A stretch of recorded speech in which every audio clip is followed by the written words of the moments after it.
So Deutsche Bank has been fined $630 million for failing to stop its clients from laundering money, and they're from Russia. The big fine has been imposed by regulators in the US and the UK. Now, in the past 2 years, Deutsche Bank has paid about $10 billion in fines for fixing interest rates and selling toxic mortgage-backed securities. Awful things, both of them. Mobin Nasser explains the bank's latest transgression. Berlin's International Magic Festival. For decades, the world's best illusionists gathered here to entertain audiences with their magic. Now there's a new breed of magicians. Can you see? Their trademark trick, moving money. Not just a few coins, but billions of dollars. Back in 2011, Deutsche's Russian clients began short-selling stocks in the US through subsidiaries while buying the same shares in Russia, moving money out of the country, bypassing sanctions and taxes. It's couched around being a failure against money laundering, but when you look at the wider ruling, it's much more around sort of failures in management and failures in internal systems and procedures.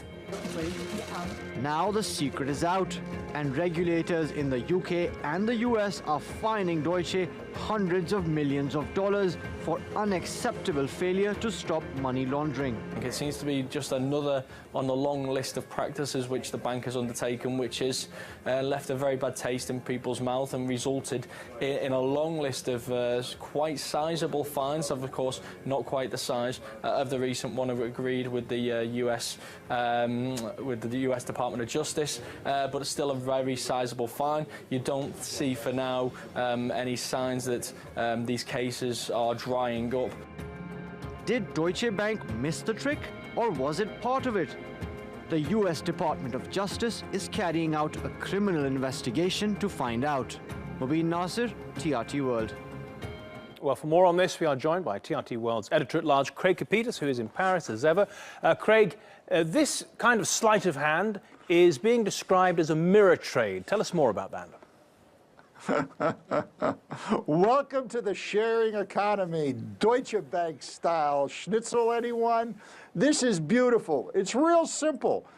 You buy stock in Moscow in rubles, and then you call up your broker at Deutsche Bank in London, and you say, you sell them back at the same price you bought them from, and you launder the money out of the country.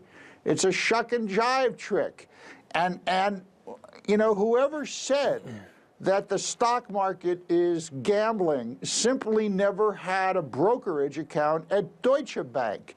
This is remarkable, made all the more remarkable that the people who caught them here was the state of New York along with the British financial authorities. And what's going to happen to the federal authorities? They're interested. Yeah, they are, and up until 3 hours ago, I didn't think they were going to do anything about it because this is part of the new global economy. But as it turned out, Trump's National Trade Council boss, a fellow by the name of Peter Navarro, a few hours ago, accused Germany of currency manipulation. He went on to call the euro an implicit Deutschmark. They're not euros, they're Deutschmarks. He said that Merkel is intentionally advocating a weak euro to enhance Germany, and he baked Germany's trade surplus along with the trade surpluses that Mexico and China have against the U.S. It has caused a firestorm here. So the expectation is that the new Justice Department, if and when they get an Attorney General, is going to go full tilt boogie on Deutsche Bank. Okay, well, you know, they've been transgressing for a couple of years, paying $10 billion in fines. I don't understand it, Craig. How comes the big guys can just pay fines and keep going on as normal? And, you know, what does it tell us about the global banking system that they're allowed to keep on like this? Transgressing. This is wholesale racketeering that's going on here. Deutsche Bank long ago should have had a monitor placed in the bank to oversee these kinds of deals. Now they're going to have one.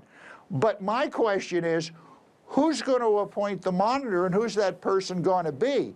You know, that's really the question going forward. How Deutsche Bank shares kind of went up a little bit today because the market felt, well, Deutsche Bank's problems are over. Well, let me tell you something, Deutsche Bank investors, your problems are only starting.